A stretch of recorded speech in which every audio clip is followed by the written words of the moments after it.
Today, we will talk about how a simple worship plan can bring you more barakah and more focus in your Ramadan as a busy mom. And by the end of this video, you will feel empowered to create your own Ibadah plan for yourself that actually works, even with homeschooling, having kids, and with the large tasks that you have to do every day. Let's get into it. Assalamu alaikum. My name is Iman, and I help Muslim moms homeschool with confidence and joy while having simple routines and systems to stay on top of their home management and doing all that without sacrificing your own self-care. As a busy homeschooling mom, Ramadan can be hard if you haven't prepared for it. So many times we just let Ramadan come to us and we are not ready for it because we do everything else for everybody else in our family. We are prepping for Ramadan early by starting with you. By starting with you as the mom and prepping you so you are ready, inshallah. And the number one way you can prep yourself is having some sort of worship plan.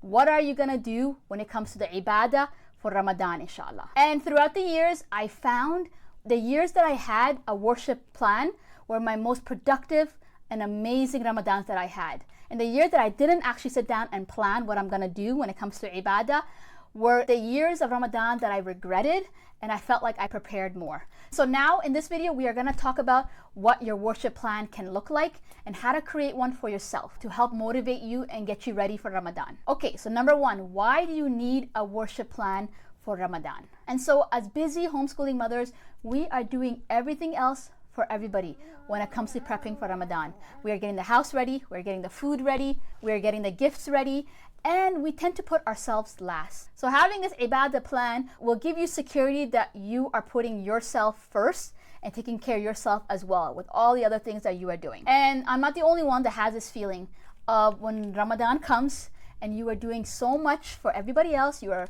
maybe homeschooling, you are making food, and by the end of the night you are exhausted and you think about, what did I actually do for myself?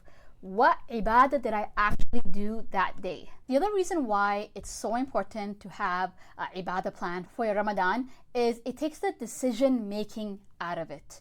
When you have already written down and you already have a plan on what Ibadah acts you're gonna actually do, it helps you actually do it because you have a plan to stick to. And inshallah, with the correct intention and having a plan, you get rewarded as well. This whole worship plan puts you first and you as a priority. And I know as a mother, alhamdulillah, we get rewarded for every little thing that we do, taking care of our kids, educating our kid, taking care of our home. But this is extra security and extra reward that we can be getting once we have a plan on the specific Ibadah acts that we're gonna do in Ramadan. Now let's get into the different worship acts that you can do in Ramadan as a busy homeschooling mom. There is so much to choose from on this list, and my Qur'an teacher is the one that has taught me all these different worship acts, and inshallah may this be a sadaqah, a reward for her for teaching me this and for me to teach you guys this. And so inshallah, these are everything that I was taught from my Qur'an teacher, and I pick and choose what I want to focus on this Ramadan. And so that's what I recommend you doing, picking the specific Ibadah acts that you want to do based on where you are in the season of life. You may be pregnant and maybe you might be exhausted and you cannot wake up for long nights for prayer. Or you might have little kids and little babies that are not sleeping, so you might not be able to read as much Qur'an as possible. Or you might have older kids that are sleeping and you may be able to pray more and read more Qur'an. So you need to figure out where you are in the season of life you are and choose the specific acts that you are gonna do and how much of it you're gonna do and plan for that, inshallah. So let's get into the different Ibadah acts that you can choose from. Okay, so number one, let's get into what you can do before you sleep. And so before you sleep, you say your sleeping du'as and your sleeping dhikr. So you say 33 times Subhanallah, 33 times Alhamdulillah, and 34 times Allahu Akbar. You also say the last two ayahs of Surah Al-Baqarah and read Surah and 3 times in your hand, and you blow it and you wipe it all over your body. The other thing that you can do before you sleep is having the intention to sleep, to recover, to be a better slave of Allah subhanahu wa ta'ala, to be a better wife, to be a better mother. And just with that intention, you'll be rewarded, inshallah. So all that you can do before you sleep every night. Another Ibadah act that you can do is praying your 12 rak'ahs of sunnah every day. And this 12 rak'ah of sunnah, if you pray it every day, our Prophet, peace be upon him, taught us that whoever prays these 12 rak'ahs of sunnah, they get a palace in Jannah. So that could be one of your intention and your plan for Ramadan, to prepare for Ramadan is to pray your 12 rak'ahs of sunnah every day. And so when it comes to praying your sunnahs every day, the hardest sunnah is the 4 before duhur. That's really the hardest sunnah because that's like the busiest time for us moms. We are probably homeschooling, we are probably making lunch and just with our kids. So a trick that my Qur'an teacher taught me is to take 5 to 7 minutes throughout your morning to stop what you're doing and just pray 2 rak'ahs of the sunnah. And then you go back to what you are doing.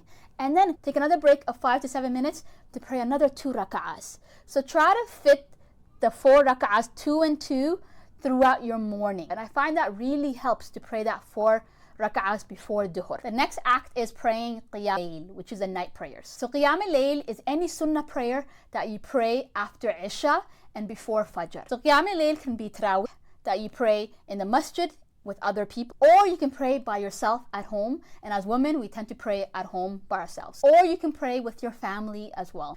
And from qiyam al-layl, there's a special time which is the last third of the night, and this is called tahajjud. And so tahajjud, you pray the last third of the night. And this time is so special because Allah subhanahu wa ta'ala comes down to the lowest heaven and says which of his slaves are awake at that time, and whoever makes dua at that time always get granted during tahajjud time. A tip to pray qiyam al-layl consistently when you are a busy mom with young kids, or you are pregnant and you're just exhausted and you know that you're not going to wake up in the middle of the night to pray, is to pray your qiyam after Isha.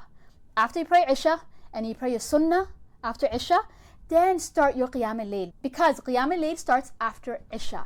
So don't sleep and start your night prayer then. That really helps. Another act of worship is praying salat al-duha every day. So salat al-duha starts 10 to 15 minutes after sunrise and 10 to 15 minutes before duhur time comes in. You can pray salat al-duha in 2 rak'ahs at a time. So 2 rak'ahs, 4 rak'ahs, 6 rak'ahs, or 8 rak'ahs. Another ibadah act that you can do is the same as getting the reward of Umrah and Hajj. And the way you do this is, so number 1 is praying Fajr, the sunnah of Fajr and Fajr itself. So number 2, after you have prayed, doing different acts to worship Allah subhanahu wa ta'ala that's not praying. So you can be reading your Qur'an, listening to an Islamic lecture, doing your morning supplication, memorizing Qur'an, any act of worship that you can do that is not praying. And number 3, continuing this act of worship 10 to 15 minutes after sunrise. And so doing these 3 steps will give you the reward of doing Umrah and Hajj, subhanAllah.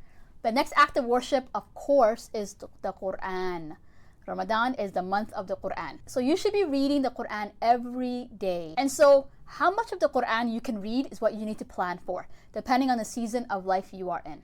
So figure out how much of it you can read, how much of it you can memorize, and have a plan for that and write it down somewhere. The next act of worship is doing istighfar, which is repenting. So during the day, while you are cooking, while you are teaching your kids and being with your family, do consistent istighfar on your tongue. The next act of worship is making dua. And so with making dua, you can ask Allah to forgive you, ask Allah for Jannah, ask Allah to bless your family and give you righteous kids. Anything you can make dua for during your day, as you are doing your daily task during the day. The next act of worship is doing your dhikr. And so we have specific dhikrs that we do. For example, our morning and evening, certain dhikrs that we say in Ramadan. And so you can say your daily dhikrs and your specific dhikrs as well, and the dhikrs that you do in Ramadan. Any dhikr works. So there's so much dhikr that you can do just with your tongue.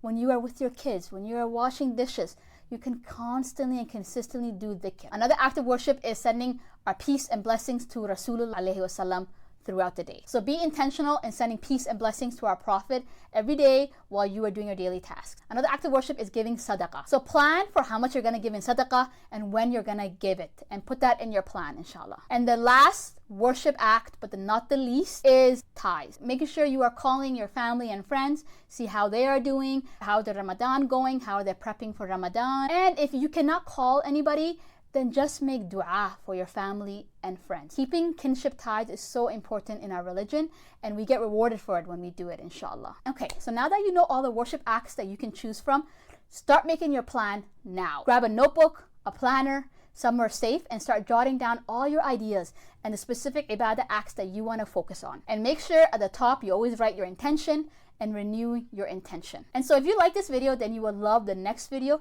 where I talk about simple Ramadan preparations that you can do for your home and your homeschool. If you are interested in that type of video, make sure you check out the video on your screen right now.